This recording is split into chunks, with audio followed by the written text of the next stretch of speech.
Mga kapuso, usapang trabaho pa rin tayo. Makakapanayam natin live dito sa studio si Ginoong Romulo Romero, CEO and Principal Consultant ng Organization Technology International Philippines, isang kumpanya para sa Organization at Human Resource Development. Good morning po sa inyo, sir. Good morning.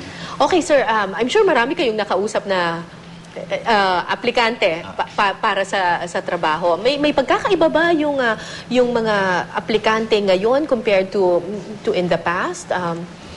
Kasi ngayon, iba na yung, alam naman natin ngayon, ang mga kabataan, mas marami silang access to different kinds of technology, ganyan. Tapos mas madali makapaghanap ngayon ng, in a way, ng trabaho abroad. Di ba marami na ngayong yung mga online na nahahanap nila, ganyan. So, may effect ba ito? May effect. More than ever, their access to technology and to information influences that. And then the environment altogether influences the way they behave, the way they conduct themselves in work. So, maiba natin yan. Siguro kung minsan, not by way of, huwag natin yung overgeneralize, pero may mga generations yan katulad ka, boomer, meron Gen X. Itong mga kabataan siguro na pinag-uusapan natin, tinatawag natin millennials, millennial generation. Iba ang mundo nila, or maybe what motivates them or the values that they hold are about moving fast, asserting themselves, yung mga ganyan. And all of these attributes can be good, can be bad. Wag lang, pagka nasobrahan doon, medyo sumasama. They're very impatient, in a way. Medyo mas impatient. Is it because more than ever, yung mga bagong graduate ngayon, they feel they're part of not just a Philippine labor force, but a global labor force? Yes, Kaya yung standards nila mas international kaysa sa local or Philippine standards? And they know that in fact, in the words of one executive of a multinational company, sabi niya, it took me 25 years to be where I am now as vice president. These guys only have a window of 3 to 5 years. Siguro kasi mas marami rin nakikitang opportunities dahil kung if your luck doesn't find you here in the Philippines, you can always go out, di ba? Even in our own, let's say, families, may mga pamangkin ako na nag-try mag-tourist lang sa ibang lugar just to try their luck out, and they did well.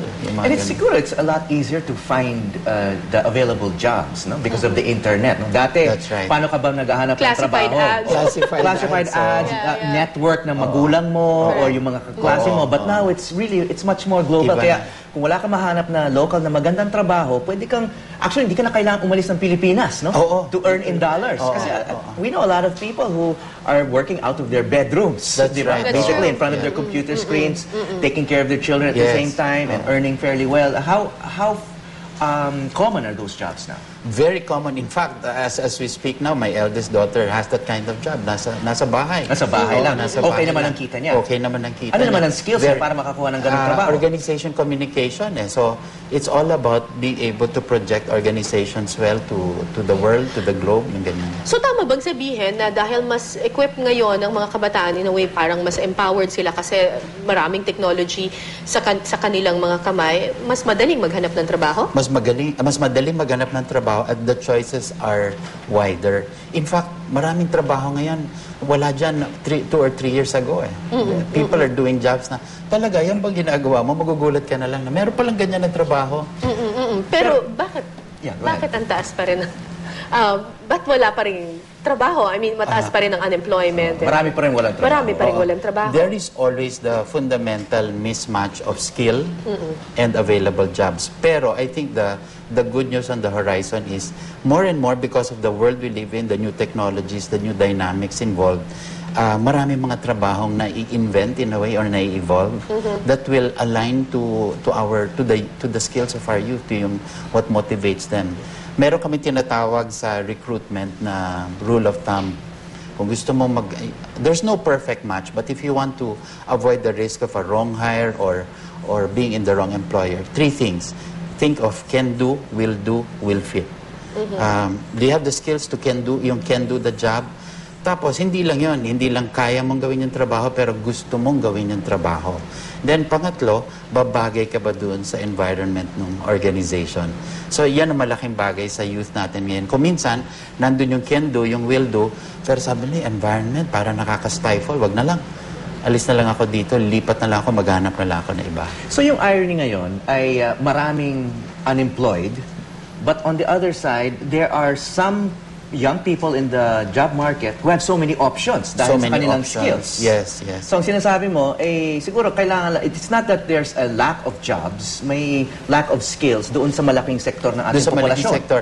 I would even add that hindi lang unemployed, that the answer to being unemployed is employment. Pero meron tayong tinatawag na employability. Alamin mo kung ano yung mga skills mo. And without having to be employed, you can render those services as a provider. May mga ganyan. So you talk about mismatch ng skills and the jobs available out there. Anong skills ang kailangan mong i-acquire for you to be able to, parang meron kang buffet of different jobs na pwede mo pagpilian. Kuminsan, Cara, hindi lang siya functional skills, yung technical skills. Kuminsan lang, it's a skill, many times it's a skill of adaptability, the learning curve, yung mabilis matuto, yung mga ganyan. I had an experience one time in Indonesia. Because in Indonesia, ironically, very interesting, na kapag Pilipino ka, gustong-gusto ka kaagad i-hire without even looking at your credentials. What kind of companies? The local companies in Indonesia. All kinds of companies. All kinds of companies, yeah. Usually the top 200. I asked them why. They said, they said something about the Filipinos. Sabi nila, yung daw Pinoy kasi doesn't limit himself or herself to the job description. Marunong daw dumiskarte sa lahat ng pwede nilang gawin lahat. Parang they're not limited. And so, when they hire a Filipino, they're saying it's like a package deal. Ang dami raw alam gawin. So it's very, very important for us to know that yan ang isa nating value proposition. So yung attitude na kailangan na willing kang matuto. Willing matuto. Open-minded. At saka, ano pang kailangan gagawin ko. Ganun. Madiskarte. So are you finding na dahil nga may mga tao nga na maraming options at mataas nga yung level of skills, mas mataas ngayon ang turnover at yung mobility ng mga tao, hindi... in other words, for a company, may risk ba na yung i-hire nilang may mataas ang skills ay hindi magtatagal doon sa kumpanya na yun? Two sides to the coin. Yung doon sa employee na bata, ang high turnover, aalis lang yan kapag yung will fit, wala na doon. Parang, if it's an organization that stifles him or her, if it's an organization that doesn't give them choices. Kasi ang gusto ng kabataan ngayon, choices. Pati yung oras, ayaw nila yung 8 to 5, 9 to 6. Flexi time. Flexi time. Give them a set of benefits, ayaw, gusto nila options. So it's not just money that... Oh yeah, hindi lang kasi pera dati yan. parang, kaya ka nag-apply sa trabaho at dahil lang sa pera, yun yung pinakamalaking factor. Factor, yeah. Pero ngayon, marami pang iba, yung mga ibang benepisyo. Dati ako, kung yung sweldo lang eh. Pero ngayon, meron pa nga iba na a group of them that look for, or magdi-decline ng job offer. Alam niyo kung bakit? Pagka tinanong namin, sasabihin, hindi kami makarelate to sa vision ng kumpanya eh. Aba, sabi ko sa loob-loob ko nung bata ako eh, wala na mga vision, basta may sweldo, okay na. Pero may mga so, importante ngayon yung philosophical reasons. Philosophical. The reason why the organization exists, tinitingnan din nila yan. So, all told, it's a very interesting time to watch our youth looking for jobs and moving not just in the direction of employment, but employability. Diba, pwedeng hindi na ako maging empleyado. Basta meron akong competencies or skills na maialok sa iba. So, anong advice ninyo sa mga bagong graduates para, ma-hire sila kaagad? And what kind of attitude should they have? Sa akin, I'd put, let's say, para mabilis matandaan, 3 A's maybe. One is, assess yourself. Ano ba yung purpose mo sa buhay? Ano yung saan ka magaling? Ano yung nagmo-motivate sa'yo? Pangalawa, and one of the ways that we suggest they do that is pumunta sila sa mga trabahong that interests them, seek out the people, and perhaps seek an interview. Baliktad na interview, hindi sila yung magpapa-interview, pero sila yung magtatanong, what does it take to be in your place? Yung mga ganyan, alamin nila. Pangalawa is also to adapt, to accept the fact that they can only be strong or good in a few things, not in everything. Okay. Tapos yung pangatlo siguro, di mag-apply ka doon sa gusto mong trabaho. Hindi lang yung basta ma-hire ka, di ba? I remember, if I were to redo my employment history, ang unang kong trabaho, kinuha ko dahil yun yung unang nag-alok sa akin. Pero hindi magandang umpisa. Okay, para sa mga milyon-milyong estudyante naman na kailangan ng pumili ng course, what are the very employable or marketable skills or disciplines now? merong sa mga iba, kunyari gusto nila maging global, tingnan nila yung mga job matrix. Kahapon lang, tinitingnan ko, for example, sa Canada, meron tinatawag silang employment matrix. Doon nila makikita kung ano yung mga kailangan ng isang bansa. For example, sa Australia daw, kailangan ng mga accountant pa rin. For example, sa Canada, kailangan pa rin daw yung mga nasa entertainment industry.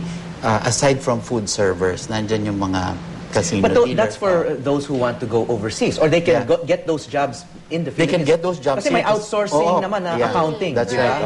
So in other words, you're saying na pag kumuha ng accounting, you can be employed well here, in the Philippines while having overseas clients.